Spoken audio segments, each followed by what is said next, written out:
Hi, this is Bob Sorrentino from Italian Roots and Genealogy, and I'm here today with Dan Zongrone, directly from Catanzaro, Calabria. So, welcome, Dan. Thanks for being here.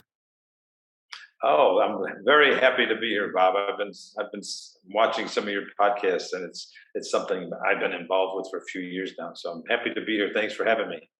Oh, no, it's my pleasure. I wish I was sitting next to you in Calabria right now. And it's pretty nice. I'm sure it is, and the food is a lot better there too. So, Yeah, um, it can be. so So a little bit before we get into why you're in Calabria right now, a little bit about your family background, where they're from, and what Sure. started you on your journey. And the genealogy, sure. Well, full-blooded Italian American. I was born in a medium-sized city in upstate New York. It's called Utica, and the town gets its name from Tunisia, actually, in Africa. It's right near Syracuse, central New York. So I grew up there in a totally Italian culture, basically.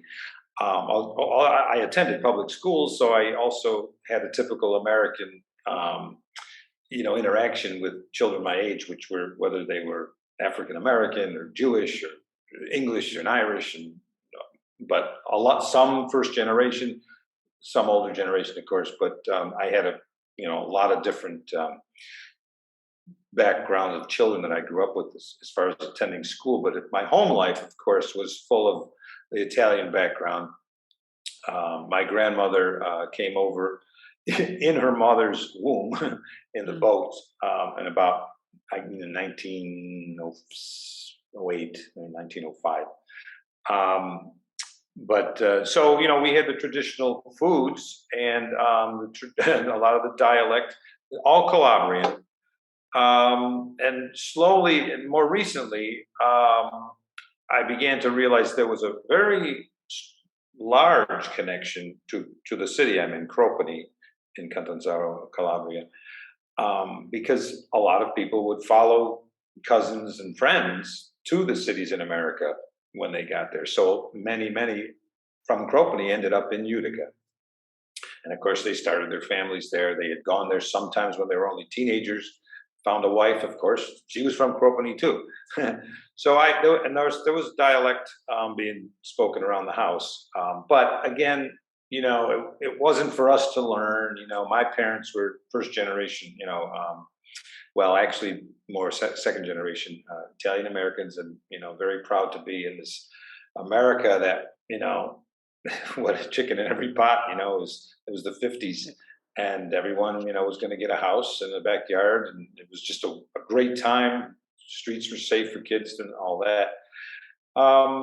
So I didn't learn the language because of that. But slowly, as I got older, my family got older, and I had some time.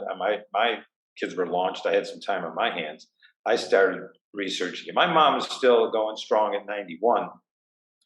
And I started to research. I met a cousin who I was retired military. She really got into genealogy. She became certified genealogist over in Texas. She's retired military, but she really was digging up everything on our family name on my father's side. So that got me interested on my mother's side. We visited Italy. We brought my mom, me and my girlfriend, we brought my mom to Italy in 2016, and my fiance really said, "You should let's go down to Calabria," because my mom was all about, well, we'll go to Rome, and we'll go to Florence, maybe Tuscany, But yeah, my fiance was like, "You should go down to Calabria. You got family down there, don't you?" And my mom was like, "Oh, they left for Torino a long time ago because there was never work there." And she knew of them, and she had visited them in the 70s, but up in Torino, way up north, where you hear everybody went because there was a Fiat factory and there was work, So anyways, when we got down here, and we had called a cousin in Pennsylvania, and connect with so-and-so and this and that.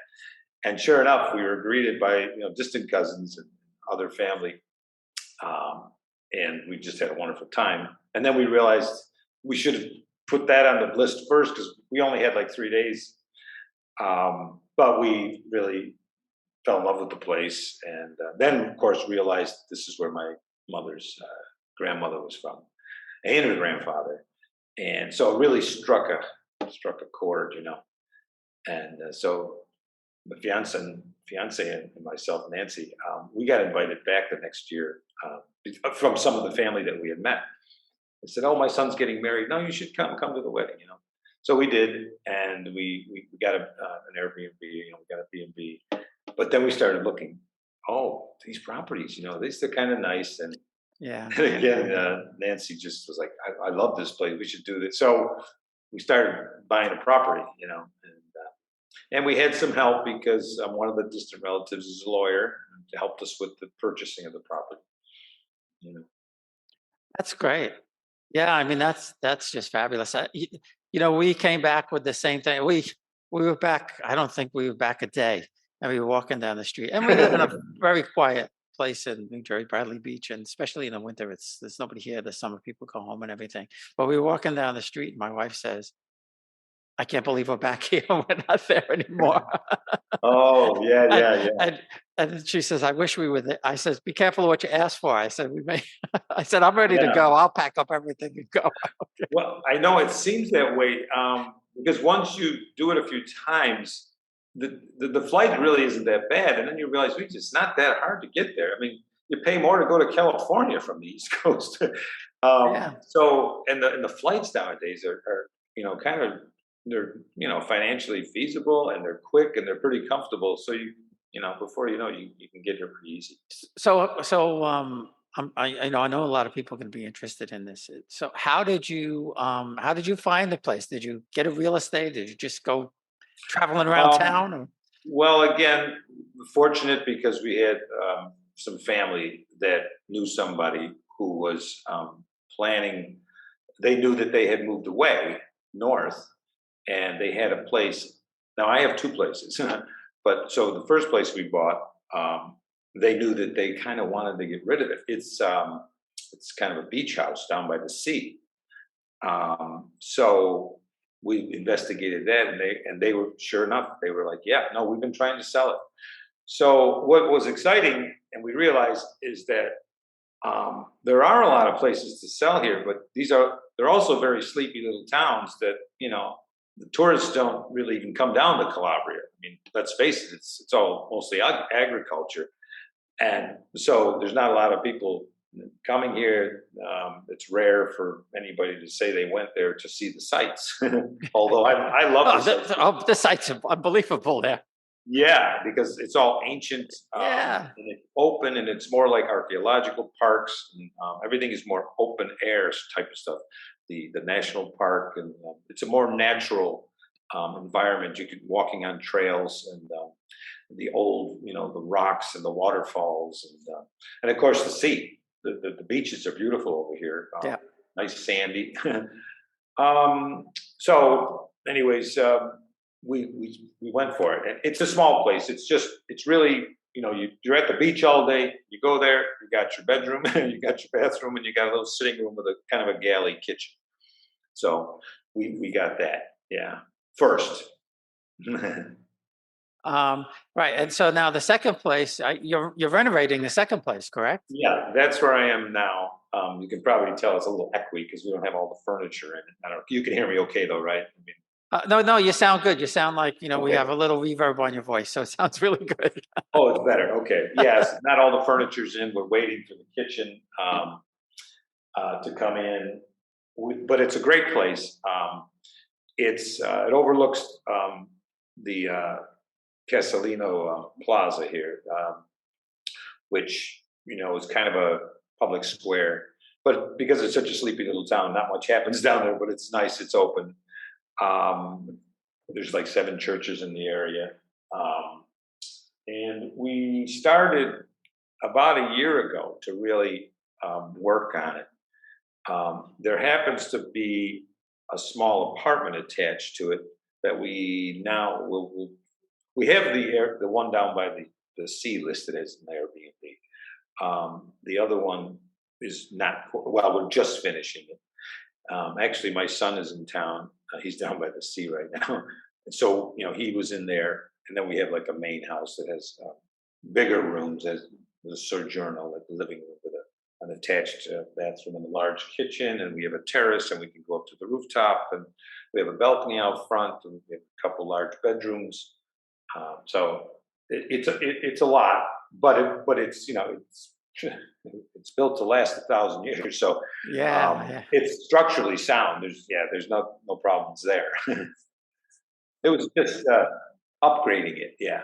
Yeah, that's awesome. So, so to that point, doing the work and upgrading is the two questions really is one, um, compared to the States, is it expensive? And two, are you able to find the workers to do it? Yeah. Yes. I found the workers here. I'm lucky too, though. I was brought up in the construction industry. My grandfather and my father and my brother and my brother-in-law. um, we had family business in the electrical field, electrical contracting, and then I developed that more, and got into building, and I got licensed as a builder and throughout my career and as a building inspector. So I know construction and I know project management. Um, but I was lucky enough, it was a cute little story, that when I did start the job, I was kind of wondering, how am I going to get this done? I was out on the balcony, and sure enough, there was a guy down there in the plaza. And he said, "Are you the American that bought that?" And I'm like, "Yeah." He spoke a little English. Come to find out, he lived in America for a few years, Antonio. And I said, and he was right away, he was kind of like, "Well, if you need any help." And I'm like, "Come on up." And I mean, he's a godsend, really. He had all the tools. And he helped him with the way things are done here. Because I was trying to kind of insert my experience, but it hadn't been in Europe, and it hadn't been working on homes that were built to last 500 years. So there was a little bit of a learning curve, but the principles are the same. Although the electricity, of course, is 220 volts instead of our usual, and I was interested.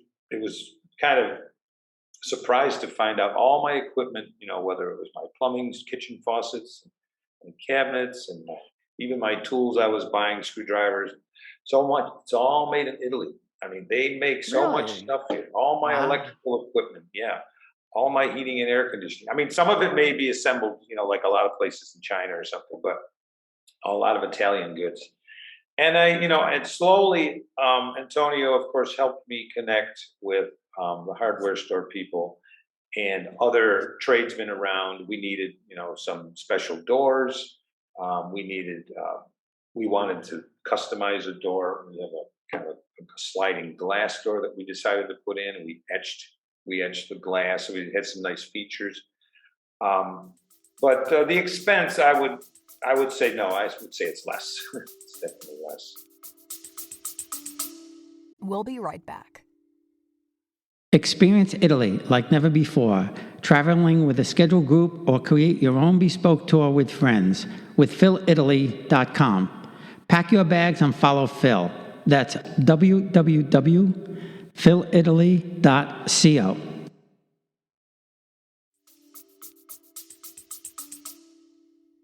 Yeah, well, I would think certainly the labor costs are less, and Yeah, what's really amazing about Italy. We stayed in a B&B in Naples, and yeah, in fact, I'm gonna be interviewing Christina next week because she's right on the yeah, Spacca di Napoli, which is that the ancient street that splits Naples, and yeah, you you go in through this gate and you see these walls and the stairs that people have been yeah. walking on for 800 years or God knows how long. And then you get Sure. into Yeah, the apartment and it's washing yeah, machine, yeah. dishwasher. So, Yeah. Oh, and I said that the other day. I was giving my son a ride through the little villages, and I said, "You wouldn't know it, but this is where we got our glass etched." And we went into that guy's little shop, in the back of the house. But he had a machine in there that was, as big as a room, 10 foot by 12 feet or something, where he puts the glass on the machine, he plugs it into the computer, he puts any design on the computer, and the electronic arm etches the glass. So, I mean, like you said, hiding behind this facade of ancient ruins, a lot of stuff is modernized, which is really cool. That was one of the, the most amazing things is going into, some of these places, and from the Yeah, outside it's like, ooh, and then you get inside and everything's modern. And as we were talking yeah, before, that's one of my family's ancient homes behind me, and unfortunately, yeah, it's in total disrepair. And yeah. You see a lot of that. Yeah, it's sad because it should be such a fabulous place. But when we were yeah, in, I don't remember if it was Montebello or Fasado, um, and we had the tour done with Letizia Sinisi from Italy Rooting, and we were standing in the uh, piazza, and she was talking to one of the people from there, and she said, "Oh, he has a home for you that he says he'll refurbish for you." I said, what do you mean?" And she says, "He's not kidding. And we've been in contact, and he really wants to give me this house up in the mountains of Calabria." yeah, He sent me some photos, and I said, "I don't know if I could take a house from you." I said, "But maybe we could think of a yeah, way to fix it up, or uh, do something where we get people to go." Because yeah, what's really really sad is, like you mentioned, some of these small towns. yeah, We were standing just before we left. We were standing in the piazza, and um, the whole street was just empty, yeah. and there was still furniture in the places. And I Oh and I yeah, asked, sure. I said, what gives them?" They said most of them are still owned by somebody. Yeah, They live in Switzerland, Germany, northern Italy, and yeah. they just have the stuff, but they don't do anything with it. They And keep it. Well, yeah, the wonderful thing about that situation, which is not uncommon, is here in Cropany, they have kept those homes, and they've kept them up. Some really kept them up well, and they did. They moved, and they had to work in Switzerland. They had to work in France. They had to work in Germany, but they never gave up the home. But here, they love to come back to it because we're so close to the sea. mm, So when they come back for their vacation, the August time, it's they've got their sea, they've got their beach, and they just enjoy the beach, and they'll come here and they'll get up in the morning and they'll go down to the beach, because again we have Cropany here in the hill, and what they call Cropany border, Cropany superiore, and you go down to Cropany Marina, which is a little bit of a misnomer. There's no marina there.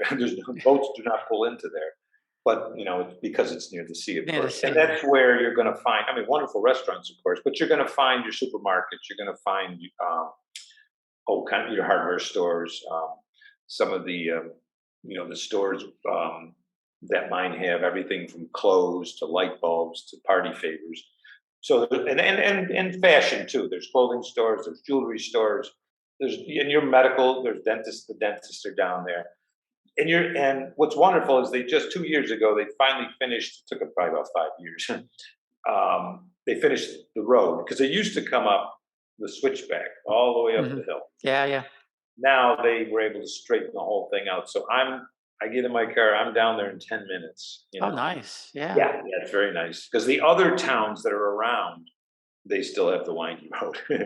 Yeah, well, And that's the way it was going into yeah, Pasado and Montebello. I mean, those roads, and yeah, you're going up yeah. this road, and you're thinking to yourself, "My God, how did these people do this 100 years ago?" Donkey. I know, I know, but they like my grandmother's family, they lived in Yeah. Naples, and they would go there once or twice a year. Uh, and it was a hike from Naples to get there by train Oh, and you mean car, and people that actually had yeah, they had the money to do that. they had the ability, but there was no car. No, Yeah, no, there they was used the to get wheel. There was the wheel. We know so that. since we came back, my wife and I have kind of been looking around and thinking, could we, obviously we have to go back again and look. And Yeah. um, I have cousins in Toronto also that that I haven't met yet, but I said, well, maybe we'll go there and Okay, we can yeah, look and pull you also. But, um, yeah. what kind of advice? Well, before we get to the advice, um, what are the prices like? And especially now because the euro is almost 1 for 1, right? Yeah, I think square meter, if I remember right, it's about 400 euro, I think, square meter. Um, and that's really for something you can walk into and Yeah. start sleeping in. I mean, Hmm. you might furnish it, of course, but not like some of the other ones where you might pay 50,000, but you might have to put another 50 in. Um, Which still isn't. That's no, not no, that's not because what bad. you're well, but yeah, oh no, I know. And what you're getting for 50 usually is, possibly two apartments, a Really? large, Ah, very large house, yeah, with a lot of room and possibly what they call a magazine, which is the very bottom floor. You can kind of sell something. It's like almost like it's a little bit of a commercial oh space. yes, yeah, yeah. I've seen some places like that. So Yeah, that's what. So I didn't even know what that meant. So that's what that means. yeah, they call it a magazine, which of course we use it in military terms, I think. Yeah, yeah, But yeah, yeah. you will see, like here in my village, there'll be a woman who she lives upstairs, and you can go over to her and you can call her upstairs, and she'll come downstairs. She opens it up. It's like a garage door, and she's got all her cheeses in there, and all the fresh cheeses that she makes, and some marmalades and jams and stuff. So there's you get that sometimes with, and you can really put a car in there, so it's kind of a garage too. That's an average price, I would say, but it goes both ways. Are you looking for something that you don't want to work on, or just paint and furnish, or you really want something that you're going to have to hire some contractors for. Right, right. Well, we'll have to look. We'll have to look around there, and this way, that we could hire you to be the general contractor. Yeah, I'm pretty excited these days because it is getting busier. We had a young couple come. Well, I mean, they're just starting their empty nest. Their youngest child is leaving high school. I guess this is the last year, so they're thinking. But we weren't actually in here in town. We were somewhere else, but we were in Italy. But we just weren't happened to be here. But she came to this town because, as a young girl, she lives in Chicago area. Um, she came to this town this time around her vacation time because she remembered, as a younger girl, her grandmother was from here. Hmm. So she came here as a young girl. So she started thinking about buying here. Same reason me. I mean, I'm really glad that I'm here because there's so much more of an impact in a way Yeah. when you're kind of where your grandparents left from. So you're kind of like completing a bit of a circle. So, anyways, we continued our. She happened to talk to the butcher that's just down below here, and he said, there's an American couple, blah blah blah, that they bought up here, and she was like, really? Oh, so she ended up getting in touch with me through the social media, and we've been in contact the last month. So I did a PowerPoint. I went through the whole building that she wanted to look at, and I sent it to her. We've done everything through online. I did an inspection on all the systems, whether it's is she going to need this or that, and the heating and the electric and the plumbing and the cistern. Sometimes the water gets turned off here for at nighttime. You need your little cistern that holds the extra water for a nighttime shower or something. There's a lot of things you end up learning while you're here, of course, Yeah. and how I they bet. should be done.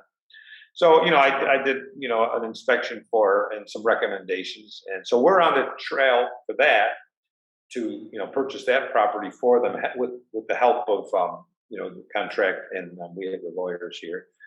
And I got a call because I am going to Sicily tomorrow for a few days. I'm headed back to New York, actually, but, a friend of mine said, "Oh, I got somebody who's, and I'm going to be going through Taormina. Did you go to No, no, Messina by yeah. Well, we went to Messina by ferry, but then we didn't go to Taormina. We went. Okay. We went to Cefalù and Palermo because Oh, yeah. my Okay. wife's family is from Shaka, so we You know, Oh, okay. I'm gonna be going through Shaka too. Yeah, really beautiful place. I like Shaka. Yeah. We found a wonderful restaurant in Shaka called Buona Forchetta. I don't know if you got that one, but I put don't that one think on we your saw that. list. I'll have to put that on the list. I It's a mean, small one.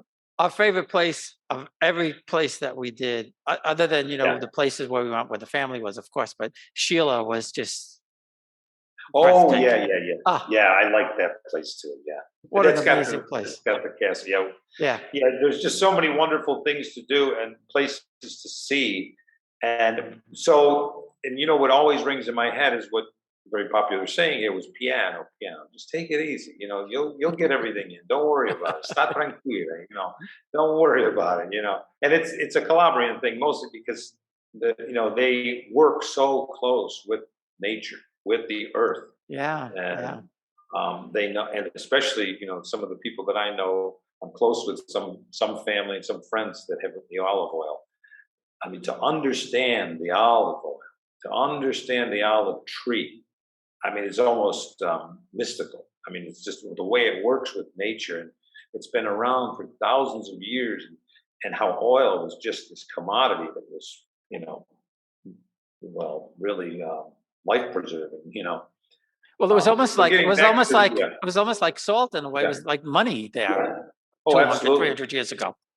Absolutely, yeah. Well, and also don't forget it was light too. They would use it to burn, and Mm. they would use it on their skin and the health aspects. They knew there was so much good to it. And the tree is so beautiful the way it turns its leaves during the seasons and the days. It's a silver side and a green side, and there's just an intelligence in the tree. It's really interesting, and you're just surrounded by them here. Yeah, well, one of the best meals that we had was outside the palazzo there. They had a whole thing set up for us, and to your point, Yeah, nothing was bought. Everything. I mean, right. Yeah, the capicola was. I tasted it, and I yeah, said, I've never tasted. We don't have yeah, stuff like this in America. And they said, oh, we still make it yeah, the way we did 200 years ago. We yeah, killed a pig on the day after Christmas, and the yeah, cheese was all made there, and the olive oil was. They gave us yeah. a big thing of olive oil to take home. That, like you said, it's almost like liquid gold. Yeah, yeah. I mean, because we're processing so much in America. Everything gets processed so much that's where it gets lost. There's not a lot of processing to it. They try to keep it done by hand. Most of the people that I know, they just finished all their spaghetti sauce. They got Mm. 25 jars. They put all the tomatoes in the thing. They did it. Bing, bing. There's three. They have to take a full weekend. Everybody passes the jars and pours them in, and it's like a fire brigade. And now the sauce is ready for the winter. And the mushrooms, wow, we're right near the bottom of what they call the Sila, which is the national park. And the mushroom, they just know, oh, it rained yesterday, 2 days we're going up to the Sila, and the mushrooms are out. Very controlled too. The food is very controlled, as well as the Sila. I found interesting because you have to have, of course, like a fishing license, you need a mushroom license, Really? and don't get caught, it's 200 euros bang or something. But you have to have a certain basket for the mushrooms because the basket is woven, a typical Mhm. basket, and the spores will fall through the basket, stay in the forest. They catch you with a plastic bag, they catch you with Really? something, another Yeah. fine. Wow. Yeah, That's so you're picking the interesting. mushrooms, you're shaking them off, you're leaving the spore. You gotta, so you want to, there's just a lot of tradition, like you said, for hundreds and hundreds of years. It's the way it's done, because it's what they call the old country. Yeah, well, they obviously know what they're doing. Yeah, yeah, And I got that sense, a- and and that's why I tell people it's our first trip to Italy, we went to Rome and Sorrento. My son was a baby, and we just yeah, spent a week in Sorrento. And this trip, we kind of saw a whole different side of Italy, and yeah, sure. you know, uh, I tell people, if you've never been to Rome, you have to go to Rome, of course, Yeah.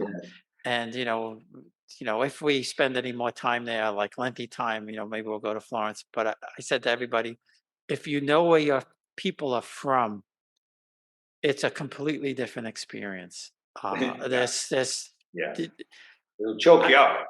Yeah. My wife kept saying, "Me, don't cry here," you know. No, yeah, it's true though. It's emotional, and I think that's the way it's meant to be. You Well, know, I'm a firm believer that nothing happens by accident, and uh, sure. you know, there's a you get this sense that the people who are no longer with us somehow are watching over and know that you're there. It's hard to explain, but you get that Yeah. Okay. that No, feeling. I hear you. Yeah. Well, it's exciting here in Cropany, and well as Calabria. I mean, just made Times list of one of the best places, because I'm a little worried it's going to get discovered. Too much, yeah. But when you fly into Lamezia Airport, or and right around the corner is the Stazione if you come in by train. But there's a very large LED screen up by the airport, and I was looking at it. I was waiting at the airport to pick somebody up, and I was looking at it, and it looked like Las Vegas advertising because they had the ladies, in the bikini or whatever on the beach, and it's larger than life, but it's for Tropea, which is very touristy. Mhm. It's beautiful as well. Um, but I can see, the tourism is kind of getting a kickstart now here in Cropany. Again, it's exciting because we've got some people coming in that I'm working with that want to buy. We're fixing up. We're investing. They love to see the fresh new eyes. Someone come into town and say, "No, you got a great town here. You can do it."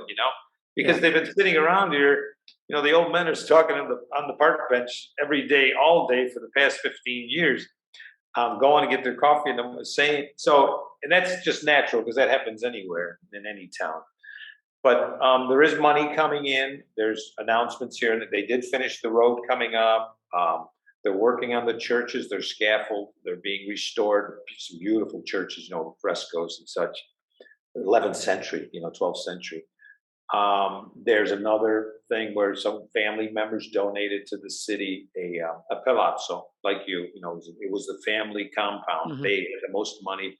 It's on an arch, kind of a hilltop. It's one of the higher points in the city. It looks very similar to what you got behind you there. The same wrought iron, the same small stones that went in. The somewhat, you know, um, simplified architectural features, but still for that day and age, wonderful.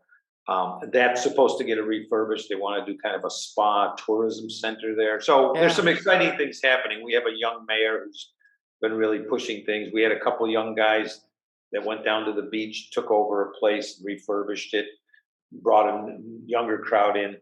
So there's some really nice things happening, and those, as usual, because I've been in community development before too for a lot of my career, and you've got to go and work with the people that live there because they've got something at stake. Oh, sure. Yeah, you've got to get what they call the stakeholders. Right. So now you don't have your citizenship yet. Are you going I for it? no, I do not. I'm only here for what the law allows. 3 months in, 3 months out. Yeah. And then So you are can go. you considering it? Because I'm I'm very in the yeah, process. I'm in the no, process I'm right very, now. yeah, I've got everything. I've got all the documents. So now the next stage, the gathering of the documents, almost 2 years, but and I had it easy, but it's just the bureaucracy of Yeah. figuring out how you have to apply. Oh, that one there. Oh, this one there. So I've got all the documents now. So the next thing is you got to get them all, whatever might need to be translated, Yep. because my case is through the mother, so it has to go to the court. Oh, Um, okay. Yeah. but it's kind of a slam dunk because everything is in order, and you have to get that information first. But no sense of going down the road collecting the documents if it's if you don't qualify. Right. So I found that out first, and the way I qualified was the great grandfather did not naturalize until well after, almost 20 years after my grandmother was born in the United States. So maybe it was 18 years or something. So meaning my grandmother was born an Italian citizen, really. Right. Yeah. Same with my dad. Yeah, that's the way my Same father thing, was. okay, which my mother was, which I was, but of course, back then, we're born in America, fantastic, we didn't ever think that, No, to go and get Italian citizenship, no. especially after the patriarch there was denouncing the king of Italy. So, but yeah, I will have that, hopefully, I don't think it'll be this year, obviously, it's the end of the year, but by the time and of course, COVID put the whole thing on Oh, a yeah, back really burner. slowed everything So down. it's been longer than probably usual. But I would recommend, working with a lawyer, especially, when you have a court case. Yeah, yeah. Well, that's what I'm doing. I interviewed a couple of Okay. attorneys, and Okay. I asked one of them, and he said, I'll do it. You just have to pay for the paperwork. Whatever the paperwork costs. So I'll take care of Yeah. everything Oh, else. So I that's I good. really lucked out. And then I found out Yeah. uh, I one of my cousins, uh, two of my cousins actually live in San Diego that I never knew, Okay. Kiomalo. And Yeah. one of them is an attorney at the consulate in Los Angeles. So he Oh, said, when the paperwork's done, call me. oh, that's great. That is Oh, great. you Yeah. you you're lucky because you have the home there, so you could establish residence real easy. And Yeah. Yeah. I've established a residence of the town, but it sort of expires every year kind of yeah, thing. yeah, you It's have not, to renew it yeah, until you. Yeah. it's not permanent. But one of the things that sort of made it easy was when the great grandfather came, he was in Utica. He had his children in Utica. They died in Utica. They were married in Utica. My parents were born in Utica. So Oh, so that everything was was pretty yeah, much in the city of Utica, New York. Yeah. yeah. So that's good. Um, Nice. so if for people who are thinking about either looking or purchasing or Yeah. what couple of pieces of advice would you give them to start out?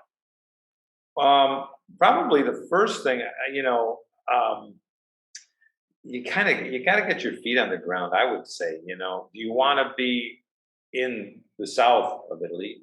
Do you want to be in the Tuscany region? Um,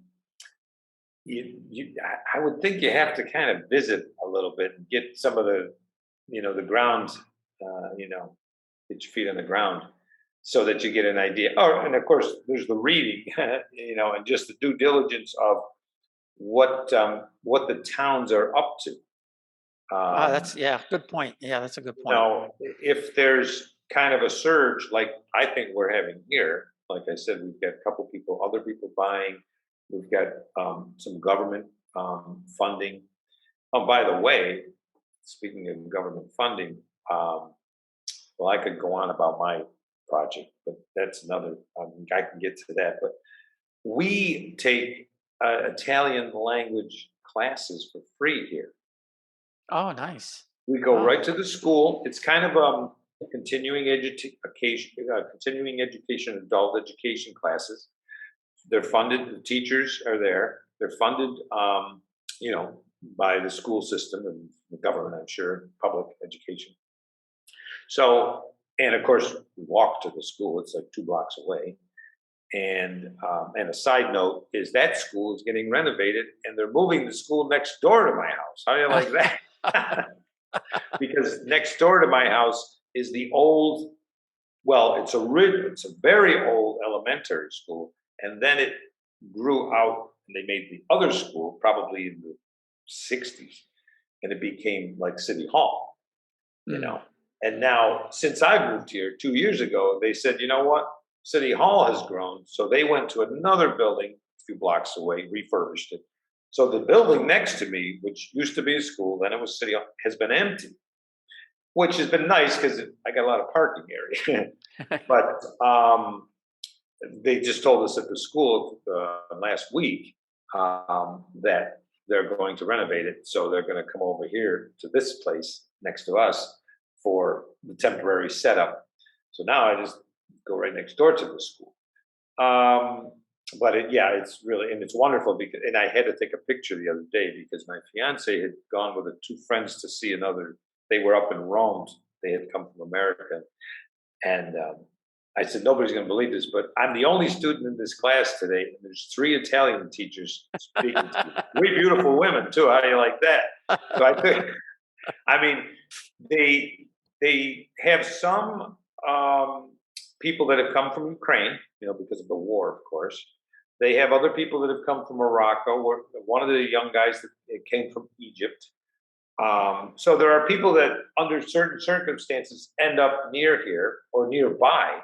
See, we're very lucky because the school is here in Cropany, and the teachers even come from Catanzaro. It's just half hour, but we're very lucky to have the school here in Cropany, because there's other people coming from other towns trying to get to here to take the language, and they'll teach them English too. Some of the other people, because whether they're from Egypt or Morocco, and like I said, Ukrainian. We had other people from Africa, I think, in Nigeria one. But we're certainly the only Americans, and a lot of them are like, "Why are you here?" Yeah. But it's a wonderful thing to be able to take advantage of, is free language classes. Yeah, that's fabulous. That's really Yeah. super to have that. I mean, I'm like you. My parents spoke it. And, they Yeah, usually, when they didn't want us to understand something, they would speak Italian, and yeah, it's sad because other nationalities in the States, when we were growing up, had yeah. they had Hebrew school, they had Polish school, and the Italians Right. didn't do anything like that, unfortunately. I Yeah, I mean, I did have it. When I got to high school, I did take it, but it was conversational, and hey, I'm high school. It's like, well, I'm never going to use this, and I had other plans, anyways. So it didn't sink in. Not much of it sank in, and a lot of what we would have learned, probably, like you say, where your parents came with from, or dialect, yeah. yeah, the teachers that are teaching us, they're like, no, no, no, no, no, no, that Yeah, but yeah. I found out when we were in Calabria that the Calabrian dialect is not anything like Italian. No, but that's what I mean. Yeah, and It's I'll sit there and nothing I'll like listen to. Italian. No, I'll sit there. I'll listen to a couple guys talking, or and I'm like, what? Because I can listen to people, talk, and I can pick out the words. But yeah, there's a lot of Yeah, and dialect we had this little group that was entertaining us when we were there, and he sang this song, "Amanja Grappa," and manjacra. yeah, and so I play guitar, so I said, "Can you send me the words? I'd like to learn how to play it and sing it." And he sent me the words in Calabrian, and I was like, "Whoa!" Oh, yeah, you're right. When they spell it out, it doesn't look like Oh, Italian. Yeah, it doesn't look like yeah. anything. Because I've seen some guys on Facebook. They do Yeah. the dialect, and you can't copy and paste and translate it. No. I No, didn't even attempt it because when I looked at it, I said, "This isn't going to translate into anything." yeah. So I mean, I have the music part down. Oh, I'm getting there with the words, but it's tough. well, yeah. I love music. I've played music for years professionally. So, Dan, one other thing I wanted to ask you, if you know, Yeah, um, is we see a lot of places for auction. Is that safe? yeah. I got some personal experience with that. I didn't put in any bids for auctions, but I did go to Sicily back in January with a fella who, he's an American, but he has his wife and kids up in Milan, and he does a lot of work with auctions. And we operate a Facebook page that has all all the auction properties. He's got them all categorized, and it's a great tool to work from. He ended up bidding on one in Sicily, and he won it. And he was, surprised. Oh my goodness! Now what do I do? Now, and it was one of the €1 program houses, which usually bids up to maybe a few $1,000s because there are people vying for it. Hmm. But it's a shell. I mean, it's just Right. the walls, and I don't think there's even a roof on it. So he's got a lot of work to do. And we looked at that. I went to Sicily with him, and we looked at that. Another friend who I will see in a couple of days, because he's in California, he bought one in the same town. This is called Sambuca. just like the drink. I like the drink, yeah. Yeah, it's north of Shaka, a little bit north of Shaka. And he bought one, but he started looking, and then he decided, you know what? I don't really want to get one that cheap. I'd rather spend a little bit more and just, have more to it, more walls, a roof, this sort of thing. I mean, we are going to update it. We're going to put new electric in it. And he's an architect, so he's got other plans. It's Oh, going to nice. be great. It's going to be really cool. Sambuca's a cool little town. It got a lot of publicity because Airbnb went into Sambuca and they talked with the town. And they said, look, you give us one of these houses, we're going to put 150, 200 grand into it. We're going to make it an Airbnb competition, and somebody's going to win it. And they have to promise 3 months in, 3 months out for a full year to host it. Mhm. A young couple won it. I think they were from Sweden or something. It was a worldwide thing. It was, and we looked at it. It was finished when we were there back in January. And then after the year, I think Airbnb, the corporation, is giving it back to the town, and then they'll probably sell that one, which is in beautiful shape. That's finished. And then, but my buddy Joe from California, which I will see in a couple of days, he went ahead and paid. Man, I don't know exactly. Maybe 10,000. I'm not sure if I should say that much, but it was more than a couple thousand. It was certainly more than the €1 idea. Now it has to, it's got some windows that you could probably use for a while, but would need updating later. He gutted one of the bathrooms, and again, like I say, he's got some really wonderful ideas. But it's dry, he's got a nice roof, he's got doors, it locks up, and there's that. So, and I'm going to look at one this weekend in Sicily, and this woman also it's an auction type look. Well, I go before and give them a better look at it than what's on the auction paper. Right. Yeah. I'll do a PowerPoint. I'll send videos. I'll send photos, and I'll send some recommendations. There is you really need a lawyer, I feel, because like you were saying before you buy, there's this. I can't think of it. It's very similar to the word successiore, or something like that. And it's the idea that, I'm the brother and I own the house and I'm going to sell it to you. Yeah, well, right. there's 6 other brothers that own it too. So only a lawyer, I think, maybe a notario, but someone with good legal experience can track that down. It's like getting a clear title in the state. Yeah, I was going to say almost like a title. Yeah. But that's where you run the risk. We have had no problems with that, but again, we use a lawyer to make sure that the person selling the house is the or let's put it this way: the people, whoever is selling the house, they're all signing off on it. No one's coming back later to say, I wasn't told or whatever. So anyway, and we did that twice. We did that with the Volino, the small one we have at the sea, and we did it, in the bigger one we have up at the town. So that's the biggest risk, I would say. But when they say €1, that's what you're getting, €1 and a shell usually, or sometimes they're in the €1 block of houses that are for sale, but the bid goes up very quickly because it's a decent house. Yeah. But right. still, you're only talking maybe 25,000. Yeah. No. Right. Yeah. Right. But you're not going to get the €1. No, and that's still 25,000 for right. That's yeah, you're still getting a great deal. Yeah, getting, so the next question is that where you want to be? Right. It's location. It's the same thing. Where do you want to be? We just realized this was a gold mine because we've got the mountains. I love the nature walks, the waterfalls. The Sila has got some of the freshest air, the cleanest air, the purest air in Europe. It's just fantastic. And then we've got the sea. The Ionian Sea is right here. The Gulf of Swalaci. I mean, the squid that comes out of that sea is just, it just came out the morning before you ate it. Right. Yeah. We got a lot of. So, anyways, I would say that's the real thing you have to look at is the succession. The people you're buying from, are they the only ones that need to be signing off? Right. Listen, Dan, this has been very interesting and educational, and especially for anybody who's considering about either buying a place that's finished or thinking about getting something and renovating it. Lots of Yeah, yeah, for great sure. information, and Okay, we'll be in good. touch. Hopefully our Okay, next trip we'll meet up somewhere in Calabria. yeah, yeah, well, I'd love that, yeah, for sure. There's so many nice places to visit, and Absolutely, a lot absolutely. of good restaurants to visit too. Thanks again. Okay, Bob, thank you, bye.